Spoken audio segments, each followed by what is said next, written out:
હિંમતનગરમાં આજે સમસ્ત હિન્દુ સનાતની સમાજના બેનર હેઠળ ગૌ સન્માન યાત્રાનું આયોજન કરવામાં આવ્યું।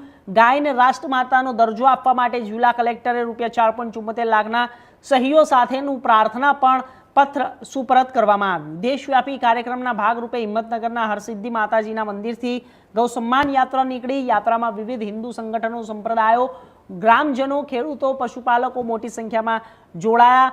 વિશેષ આકર્ષણ તરીકે ગૌ માતાને રથમાં બિરાજમાન રાખીને યાત્રા શહેરના મુખ્ય માર્ગો પરથી પસાર થઈ હતી। પોલીસ બંદોબસ્ત વચ્ચે યાત્રા એસપી કચેરી માર્ગ, બહુમાળી ભવન, જિલ્લા અને કચેરી પહોંચી હતી અને આ સંતો મહંતોના ગાયને રાષ્ટ્રમાતાનો સર્વોચ્ચ દરજ્જો આપવાની માંગ કરી હતી અને આ સાથે જ જિલ્લા કલેક્ટરને સુપ્રત કરવામાં આવ્યું હતું અને આ પ્રસંગે ઉપસ્થિત આગેવાનો અને સંતોએ ગૌ માતાને રાષ્ટ્રમાતાનું સન્માન આપવા સરકાર સમક્ષ રજૂઆત કરી હતી। ઓક્ટોબર મહિનામાં રાજ્યમાં કક્ષાએ ગૌ સન્માન યાત્રાનું આયોજન કરવામાં આવશે। મુખ્યમંત્રીને પણ પ્રાર્થના પત્ર આપવામાં આવશે।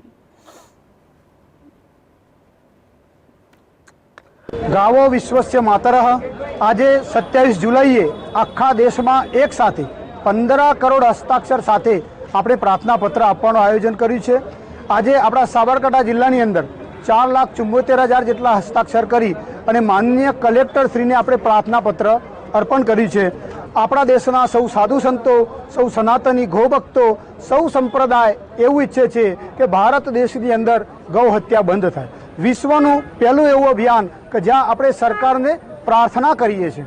જો આ અભિયાન થકી સરકાર તરફથી કોઈ પ્રતિભાવ ન મળે તો આગામી 27 ઓક્ટોબરના રોજ આપણે ગાંધીનગર આખા દેશની રાજધાનીમાં એક સાથે પ્રાર્થના પત્ર અર્પણ કરીશું। અરવિંદભાઈ પટેલ। ગૌ માતા કી